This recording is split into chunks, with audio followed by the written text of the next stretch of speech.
The FIDE Candidates 2022 tournament has concluded. We're going to go through all four games today and then talk about the final standings. I'm National Master Matt Jensen. I own chessgoals.com. And currently we have our courses on there for sale, 25% off, only for another day because the Candidates tournament is over. So make sure to check out the link in the description. So we're going to start with the first game to finish. We have JKD, John Christoph Duda, against Jan Nepomniachtchi. And since this is the last day of the candidates, and a lot of you are just finding out about this channel for the first time, I'm reintroducing the dog cam for this video. As you can see below me, that's Memphis.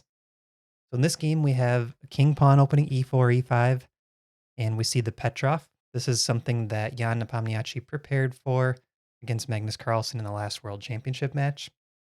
And we see d4 by Duda. This transposes into a different structure than we tend to see out of the Petrov. Usually we see symmetric pawns. So this makes me think, well, maybe Duda's looking for a win here, wants to play some exciting chess. Maybe he knows that Jan wants to just kind of coast into victory, and maybe he can catch him kind of off guard. This is all pretty standard though for these guys. We're looking at an hour and 58 minutes on the clock. And the position is pretty equal up until this point. There's really no big imbalances except this pawn difference. Both sides are having a little bit of trouble getting their minor pieces developed. Like if you look at this d pawn, it does a nice job controlling the squares that this d2 knight wants to head to. So now we see this knight route to f1, and from here the knight wants to come to g3 and target these light squares. So I like how JKD is playing this. He's putting all of his pieces over on the king side. Maybe he can attack this vulnerable black king, potentially vulnerable black king. Currently, he's pretty safe. So we see a big center by Jan, bishop to d3, pointing at the black king side. Knight to g3, eyeing these squares on the king side as well. g6. Now, these are very experienced players. Jan knows when it's safe and not safe to play a move like g6. But at club level games, when you see these squares open up, that should signal you that maybe there's a chance that you can create an attack with the white pieces. Let's see if white can infiltrate on the dark squares. These are all open now. c3, prophylactic move, trying to prepare for a pawn break with d or c pawns. h4, here he comes. Duda is going for the attack. Engine still says 0.0 though, so we're looking at equality with best play, but I like the dynamic attempt by Duda to play for the attack. If you look at the clocks, he's up 20 minutes on Jan here. Now, one thing that I would say about this pawn structure is with the black pieces, you want to be very careful that that D pawn doesn't get blockaded long term. If white's able to keep control of the D4 square and not allow that pawn to push, the pawn on D5 could become a big weakness down their line. All right, H5, here comes the attack. Rook to A6. Kind of a strange looking move, but it's also a cool defensive technique. If these knights move off the 6th rank, that rook on A6 actually helps defend the king side. Bishop to E3. And now we see D4, a very dynamic move by Jan, and this is a good move. This is offering to trade off everything down the D file, because if you allow that H pawn to take here, for example, and maybe the queen gets out here to help attack, then black could be in big trouble. So black is okay, or actually favors, I should say, the queen trade because it eliminates the chances for white to create this attack. The white king is very safe on g1. We see this trade, knight to e4. Now there's more trades by Jan. And what he's doing here is he's just simplifying everything. Trade, trade, trade. White's not going to have enough attackers to keep this pressure going against the king. So take, take, rook d1. Now we see queen takes b2 by Jan. Another good practical decision. Jan grabs an extra pawn, meaning that JKD needs to prove compensation for that pawn. And if he doesn't prove compensation for that pawn, black might be winning. So this will actually kind of encourage JKD to look for ways to maybe find perpetual check if his attack fizzles out, or maybe just pull back on the attack and try to win one of black's pawns to equalize the material. I think it's a really good practical decision, taking that pawn on b2. So takes, takes, and we see now this rook is opened up to help defend. Another trade, knight d6. It's funny, my first instinct would be to just take that knight off. It is an exchange sacrifice. The engine's kind of okay with it. It likes bishop e6, which is played in the game, and rook takes d6. If rook takes d6, pawn takes d6, there's queen takes c2. And even though white can win back a bishop with this line, in the end there's queen c1 check, and there's this perpetual c1, h6, back and forth. And this pawn is also pretty dangerous for black too. So that would equalize, but it's a bit scary to go into, because if you miss something, white might have a checkmate with the rook and queen combo. So bishop e6 played, and now we see a chess.com brilliant move, bishop takes g6, opening up the black king. Pawn takes and queen to e4. So Dude is not giving up. We see the engine still says 0.00, but Dude has given up more material, so Jan's +3. He's trying to create this attack against the black king. Rook to b1, getting the rook ready to come down to the 7th rank. And look at this move by Jan. Bishop to d5. It's the best move in the position. It looks like it's just hanging a bishop at first glance, but the white queen is tied down to the defense of the rook on b1. So now Duda goes for the queen trade, and at this point, I think Jan is feeling completely comfortable. There's no attack against his king. The material is now equal, and Jan plays rook to b6. Pretty simple, offering this rook trade. The black king is very close to stopping the passed e pawn. The white king, though, is a little bit further away from stopping the passed c pawn. We have this trade. The white king tries to rush into position. Another set of pawns trade off, and this is definitely heading towards a draw. We're at move 36. They play another 12 moves. I'll go through them kind of quickly. But really, it's hard at this level for these guys to play for a win with just one passed pawn on each side. Because as the pawns trade off, there's not enough material on the board for either side to get the win. And this is kind of cute by Duda. Look at this, knight to d6 check. Completely unnecessary. He could just play king over to win this pawn, but he throws in the check and then king c3, knowing that Jan cannot defend the b pawn. King and bishop against king, this is a dead draw. So Jan wins the tournament with an undefeated score, didn't lose a single game, and after we go through the 4 games, we will look at the final standings. All right, Richard Rapport with the white pieces, Timur Radjabov with the black pieces.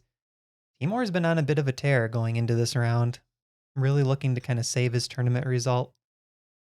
And we see a king pawn opening. This was kind of like the Berlin attempt, declined, which we've seen many times this tournament. And let's see if Rapport comes up with something new. He does like to play aggressive systems.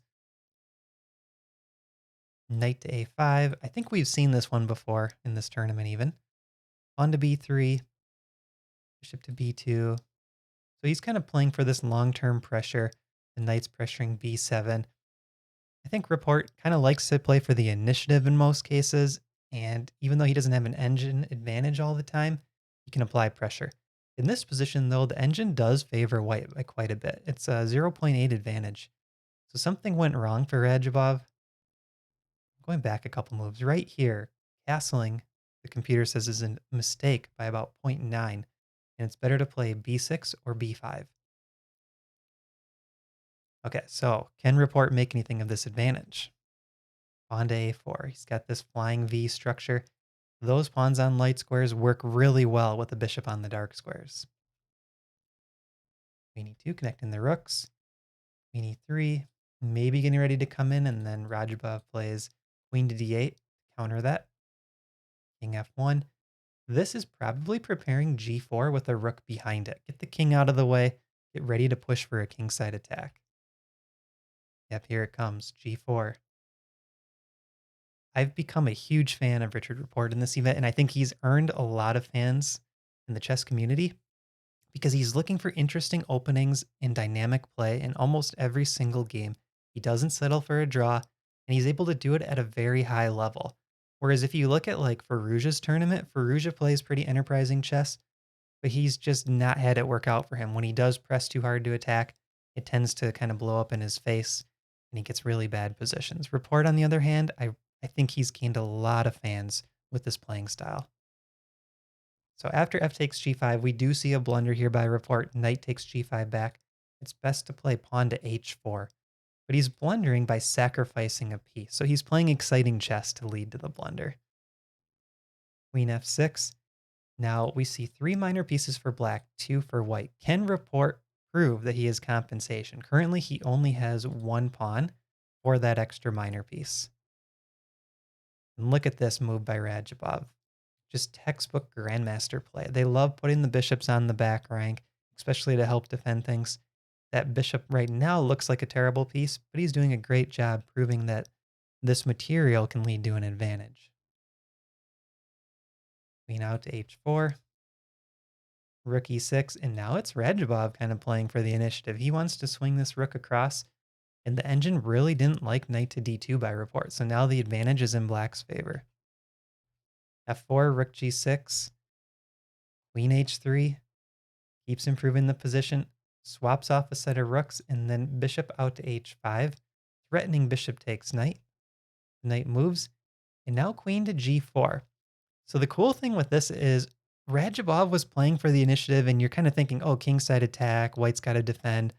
But then all of a sudden he offers a queen trade, and you realize, well, Radjabov is up a piece.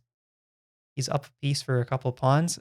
If all the pieces come off, Radjabov has 1 piece to none, and he's going to be able to pretty easily win this game. So now Rapport avoids the queen trade because he doesn't want to see his attacking potential go away with queen takes queen. And look at this brilliant move by Radjabov. Rook to f8. It's the best move on the board. This knight is hanging, but he's able to ignore it. If pawn takes knight, for example, there's rook takes f5. And at first glance, it appears that white could take back. Pawn takes, but now there's bishop takes g5, hitting the queen and still defending the back rank. This is something I would consider queen back check, but there's actually king h7. And black is just winning here. It's very close to a checkmate. Queen check and bishop here mate. Wow, what a move. So rook to f8, just leaving this knight on pre. After knight f7, there's bishop takes. And then he plays bishop to e6, and Radjabov gets the win. Nice comeback in the second half of this tournament for Radjabov, and we'll see where that puts him in the standings after the last 2 games. All right, now we got Ding Liren against Hikaru Nakamura. This is the big round of the day. These guys are battling for second place, and if Magnus decides not to play for the next World Championship, the winner of this game gets to play Jan Nepomniachtchi for the next World Championship.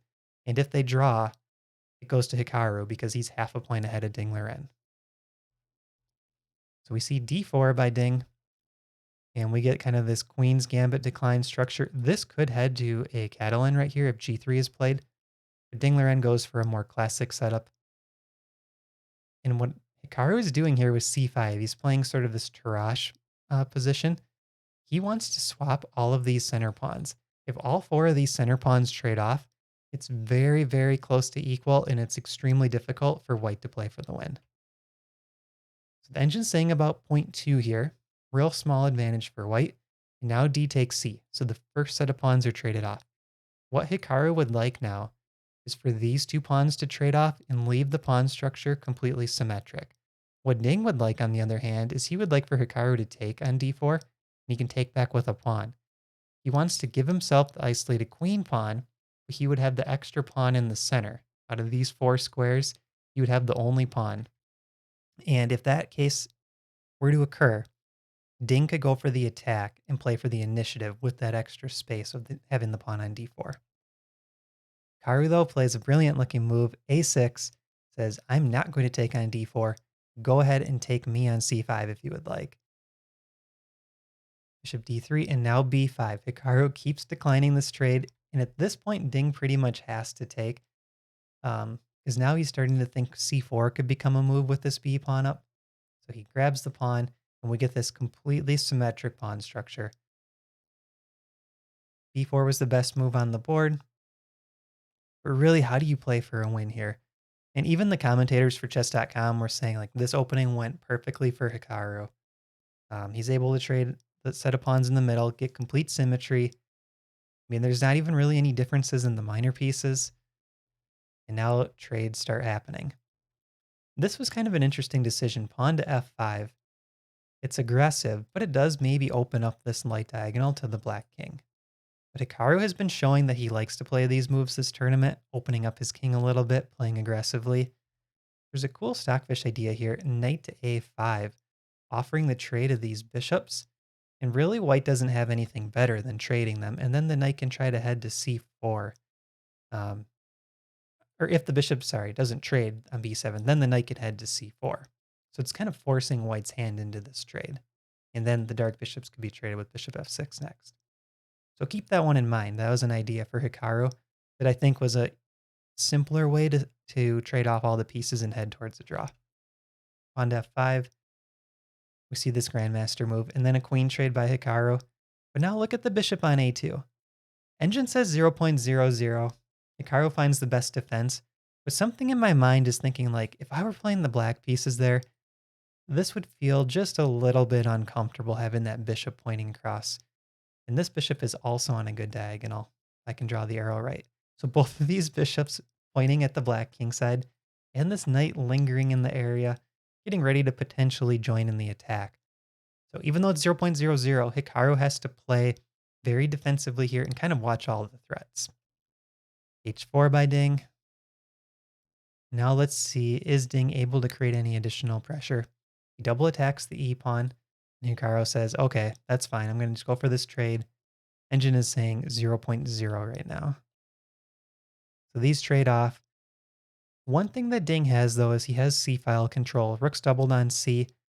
Hikaru has D-file control in a way, but there's 3 pieces on the D-file, so it's pretty congested currently.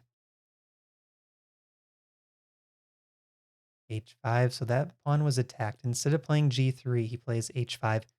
We saw Hikaru play a move like this last round, just trying to kind of keep an eye on the light squares around the opponent's king. Hikaru offers another bishop trade, and Ding says, I will trade, but you have to take me on D4, allowing my knight to come there. And Hikaru has to be a little careful here, because if too much trades off, those rooks for white could infiltrate on the c-file. So E5 played.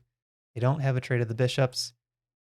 And now Ding shows, hey, I'm still controlling the file. We're 0.0, but I'm trying to make something happen here. And if you look at the clock, Hikaru's up 20 minutes. We have 10 moves to go. So really, he should be pretty comfortable. I don't think he was worried about losing this position. Ding's kind of repeating here. And now Hikaru gets a little bit aggressive. Maybe he felt that he could put some pressure on Ding, knowing that he only had 23 minutes on the clock. It's a bit double-edged, though, because when the knight was on f6, d7 and d5 were both guarded.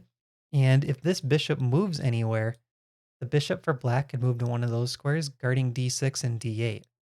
So Hikaru had the d-file completely closed up. But he goes for this bishop and knight attack and creates kind of this double-edged position after rook to d7 check. So in terms of playing for a draw, that might not be the smartest move, a combination of moves, knight out, bishop out. But I think it's kind of giving him some chances to play for the win. Like, it's really hard to just sit back playing passively, only playing for a draw. And maybe he sensed that he had some better chances to win it at a low risk of losing. Bishop back to g5. Now we see bishop to d8. This is a big blunder. The best move is rook to d8, offering the rook trade. And the best thing for white to do is to trade rooks there. So that seems kind of simple looking at it, but I wonder if Hikaru was afraid of the knight heading to c5, trying to win this pawn. So bishop to d8 played, and we see a 3-point advantage all of a sudden. And the best move is rook to b7, and that was found by Ding. Now Hikaru plays pawn to f4, and all of a sudden g takes f4. White is up a pawn currently. E takes back, and the best move here is e takes f4 with a 2.8 stockfish advantage. Ding misses this move, though. I'm not sure why. I don't know why he didn't like e takes, but he plays pawn to e4. Maybe he felt, since this is a passed pawn, that that was a better chance of playing for the win. But the engine's now saying 0.3 if Hikaru finds pawn to f3. But these guys are getting close to the wire. Move 38, so they have 3 moves left to reach move 40. But I mean, Hikaru has 25 minutes, Ding has 12. It's really not that bad of time pressure here. So blunders back and forth in a complex endgame. And we're back to Hikaru with a 3-point advantage. On to F3 played. This was a mistake. Now we're looking at a 5-point advantage for Ding. So the problem for Hikaru now is Ding's pieces are all really well placed, and his king is coming up the board. So Hikaru's got to constantly watch for like rook takes g7 type tactics. Maybe even that knight gets to g6 and there could be a mating pattern against the black king. This pawn's a potential weakness. Hikaru's got to find some counterplay. Knight to c4 going after the a pawn. Now we see a very strong move by Ding, bishop to e7, trading off the dark bishops, which opens up this attack on the g7 pawn. Really hard to defend against. Ding scoops up f3, Hikaru goes for a3. Keep in mind that bishop guards the b pawn though. And now look what Ding does. Gets his king out of the way, solidifies the center. It's a 7.5 stockfish advantage. This is Ding's position to lose now. Rook to a7, pressuring this pawn. Hikaru has to give it up. So now Hikaru is down a pawn, playing pure defense, 8.1 stockfish eval. Knight g5, knight e7 check, and there it is. We see again, knight on g6 defended by a pawn. This is something to remember for your own games. That's a really solid setup when you have a rook on the board. Hikaru is not comfortable here. Okay, the knight decides to leave the g6 outpost, but it could head back there later if needed. Rook a2, rook c2, harassing this bishop, and now bishop to e3. The bishop is actually trapped. That was a really crazy endgame. I'll just show you how it's trapped. Let's say the knight goes back to h7. There's now rook to a2, and if rook to a8 is played, bishop to c1 traps the bishop. I'm curious if there was any way out of that for Hikaru. Right now, the bishop seems safe, but the problem is if the bishop comes here, there's a fork, and he's already attacked. And what if he goes to d2? Now bishop to d4. Wow. White is boxing out this bishop, and he's going to round it up next with the rook. That's just a crazy theme, being able to trap a bishop like that. Really nice endgame by Ding. Okay, so Ding gets the win. That secures him second place in the tournament. Let's go to the last game, Fabiano Caruana against Alireza Firouzja, and then we'll look at the standings. See it. Roy Lopez, Berlin declined, our favorite opening. Looks like the Rapport game. We see this idea again, knight coming out. And Caruana decides to plant the knight on f5, but the computer's not in love with it. This bishop on f8, rook on f7 does a really good job defending the black king side, and that was a lot of knight moves to get it to a square that this bishop can soon attack. So very aggressive by Fabiano. And we see this standard setup again, all the pawns on light squares, working well with the dark square bishop. There's a repetition offer by Alireza. Firouzja says, no thanks, I'm playing for the win. Pawn to a4, rook to g1. We've seen this idea again. I wonder if the players were watching each other's games like, hey, I saw Richard Rapport do this, or hey, I saw Fabiano do this. Let's try the same thing. But the first break comes from Firouzja, and it's interesting. I've noticed this all the time in chess.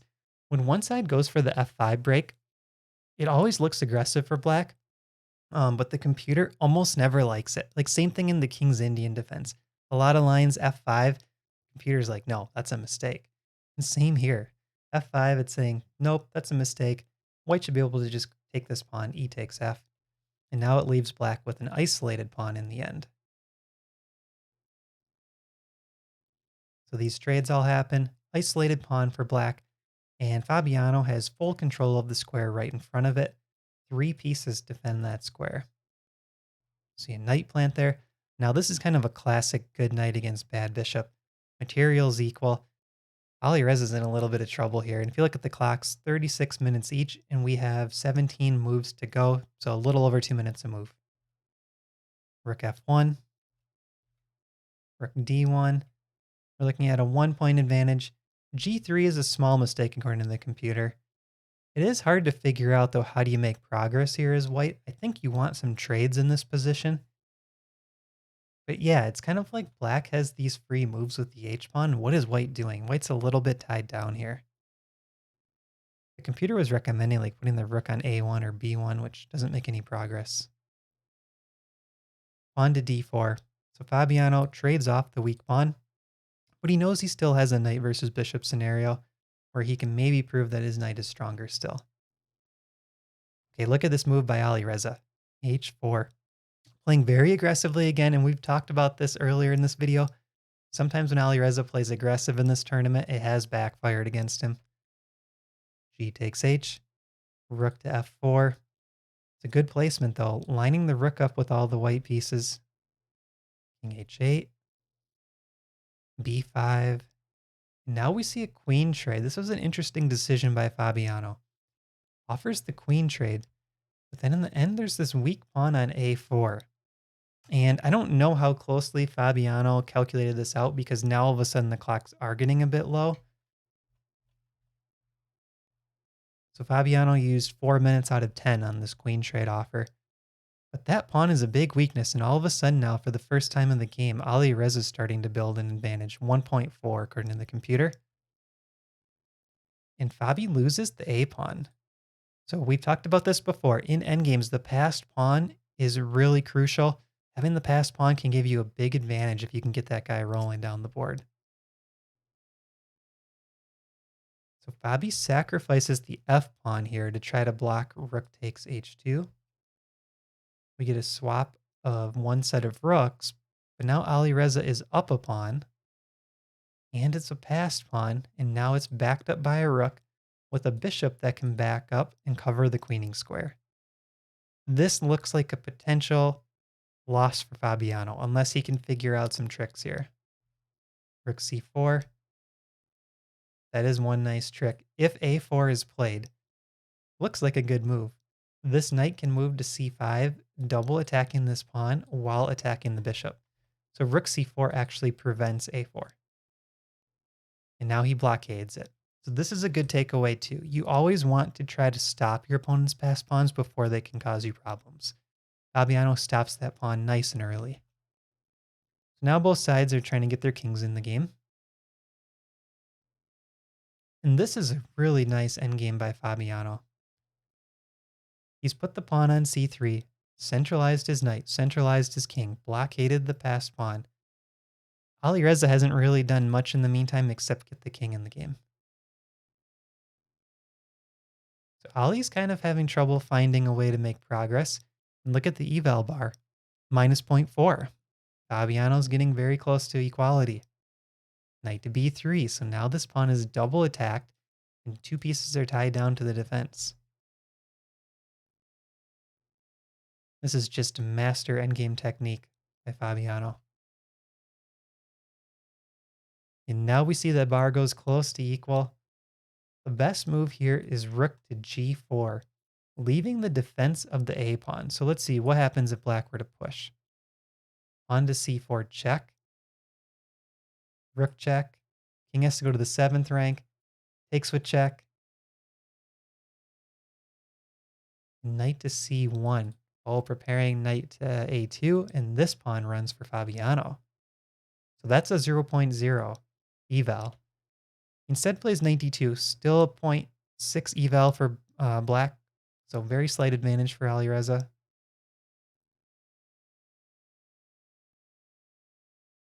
Yeah, Fabi's playing this well. So we trade a set of pawns. The more pawns that trade off, the easier it is for Fabiano to play for the draw. Oh, didn't mean to do that. Okay, so rook F7, pawn A4. Again, this pawn's getting a little bit dangerous, so the knight needs to figure out, how do I come back? And the strongest move is knight to B1. But if you look at the clocks, we got 3 minutes for Fabiano, 1 minute for Alireza. They're at move 59. So Fabi has to find this move in 3 minutes. To me, knight B1's the most natural move, but there must have been something he didn't like about that. He opts for knight to E4. It's a massive blunder. This is one of my favorite things about this candidates tournament is the lack of an increment. These players don't receive an increment until move 60, which we just hit. It forces them to do a really good job managing their time, keeping a lot of time on the clocks as they approach those bonuses at move 40 and 60. Fabiano blunders big time with knight to e4 on the 60th move. And we've seen this from Radjabov, especially, and Firouzja a little bit this event, having trouble reaching time control. Even Ding Liren has had trouble a few times. This makes for really exciting chess, even though we're playing a classical time control. I think this is kind of the future of classical chess, forcing these super GMs to manage their time a little bit better. Don't give them that 30-second increment from move one. Say, here's your time to start with. You got to manage it. But if you get low on time, it's going to increase your blunder rate and we're going to get less draws. And that's kind of what spectators want to see. They still have the time to play high quality chess. They just need to manage that time really well. So rook h3 check played, good move. The king comes up to d5, and now Fabi is retreating. Rook takes c3, 2 pawns up for Alireza. That pawn is still marching up the board. And after rook to g3, Fabi just throws in the towel here and resigns. There's no way that he can really stop this pawn from coming up the board. Easy win for Alireza. So let's look at the results after this game. We have Jan Nepomniachtchi winning the event with a super impressive 9.5 points. Second place goes to Ding Liren, who leapfrogged Nakamura with that game. Third place goes to Timur Radjabov, who had a really tough start of the event, losing 2 games in the first half. Came back strong, won 3 games to have a +1 score, and he edged out Hikaru on tiebreaks to get the 3rd place standing. Hikaru gets 4th, and then the rest of the players were below 50%, including Fabiano and Alireza, which was a bit of a surprise to people. You know, I think Jan Christoph and Richard Rapport kind of towards the bottom. That's not super surprising going into the event. Those were 2 of the younger players that had lower ratings. Hikaru was 2760, Jan was 2766, but both of them have experience kind of either playing in a candidates or being over 2800 in Hikaru's case, winning a candidates, I mean, in Jan's case. It's a really fun event. It's been awesome covering it. I'm glad we had a bunch of people hanging out in the YouTube comments. Let me know, what kind of content do you want to see next? I have a tournament coming up next weekend. I could do some talk about like how do I prepare for my tournament. Let me know in the comments. I'll check it out, see what kind of content do you guys want to see on the Chess Goals channel, and check out the link in the description, 25% off our courses for one more day. You can try all of the courses for free as well. Check that out. I'll see you in the next video. Thanks for watching.